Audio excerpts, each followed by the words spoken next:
Hi there. In today's spotlight video, I wanted to give a big shout out to a beautiful perennial. Actually, it's a biennial in my garden that I absolutely adore, and I think no cottage garden can be complete without this plant. Without further delay, I want to introduce this beautiful plant to you. It's called Foxglove, and foxgloves are a very fascinating, interesting plant, and they offer so much to the garden. They have such a great vertical presence in the garden. So here is a patch of beautiful, soft, peachy pink digitalis foxglove. It can have it goes by the common name foxglove, but it is a digitalis as well. Digitalis is what you would see on the tag as well, and they come in many different colors. There are many different varieties. Some can get up to 6 feet tall.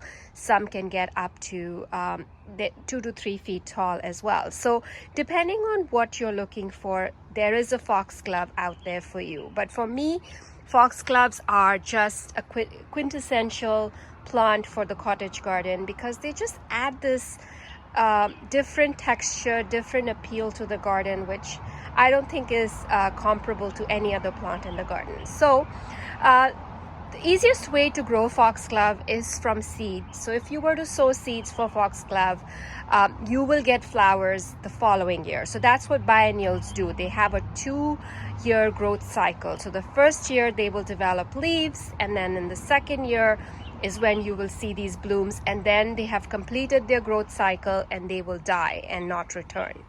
But the good part about foxgloves is that they do self-seed. So if you leave these flower heads on, they will develop seeds and they will self-sow around where they are, and that will ensure you will have newer plants each season.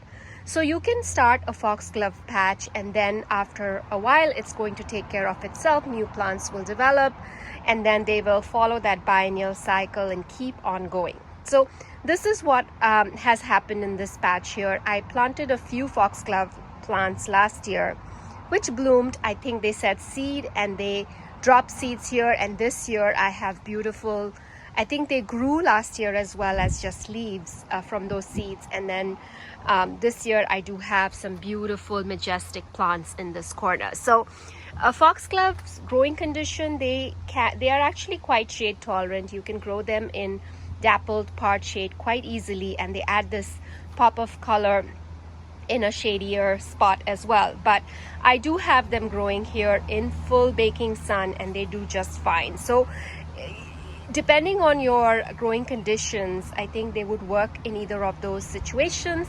So it's a very flexible plant in that sense. You can grow it anywhere. The only word of caution I would do, it's a toxic plant. So if you have pets and small children, be careful about planting this one, because it does have, it is toxic, and you need to be careful about it. But for most part, it is a beautiful, beautiful, beautiful plant, and I will give you a close-up of this particular plant that I have. As you can see, it has these tubular flowers on this stalk which open up over time, and the pollinators absolutely love this plant. They are constantly going in and out and helping themselves to all the nectar it provides, and it just kind of creates this little colony of different plants, and the spikes just come up here and they look absolutely gorgeous in the garden. So if you're looking for something, you know, to add vertical interest in your perennial borders and gardens, do give foxgloves a try, and just be aware that they are biennials. If you don't sow from seeds or don't let them go to seed, you will lose the plant after 2 years. And just once you're aware of their growth pattern and growth cycle, you will be prepared to have a good constant flow of this in your garden. So I will show you, I will walk around in my backyard and I'll show you some that I started from seed. They are also flowering, and they you know, last year they were just leaves. I just winter sowed them, and then this year they are blooming. So let me go around and show them to you. But this is the one that is in full sun, and it's really looking pretty pretty in the garden.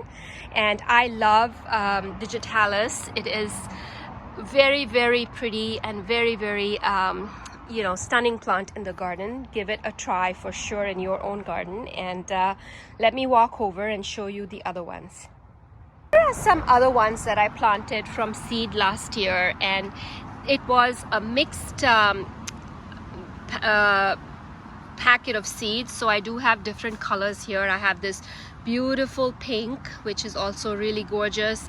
I have more of a white in the back there, and this one looks like it is a different color as well. So as you can see, they come in a lot of different colors, a lot of different heights, and this soil here is a bit more challenging than the one that I just showed you. So they probably haven't grown as tall as the other ones, but it could also be that this variety that I planted here is a shorter one. So they are just gorgeous, and I wanted to show you what it's looking like in my garden today.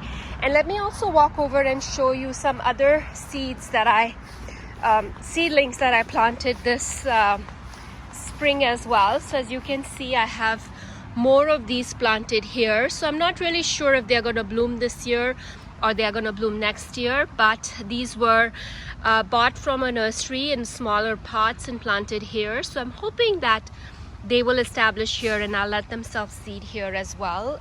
And here is another plant as well. This is what the leaves look like. They are pretty attractive even when they're not blooming. They have these thick leaves, and they are just absolutely a beautiful, beautiful perennial. And it kind of blooms around I would say early June to mid-June, and it will keep blooming for a few weeks. So it's a really, really beautiful perennial to add to your garden, and I hope you're able to find it in your garden centers or start them from seeds. You can start them from seeds now so that you can have blooms next year. You can start yourself a little patch of foxgloves and add them to your garden. So thank you so much for watching this video. I hope you found this video useful. Do give it a thumbs up, and I will catch you in my next video. Have a fabulous day wherever you're joining me from.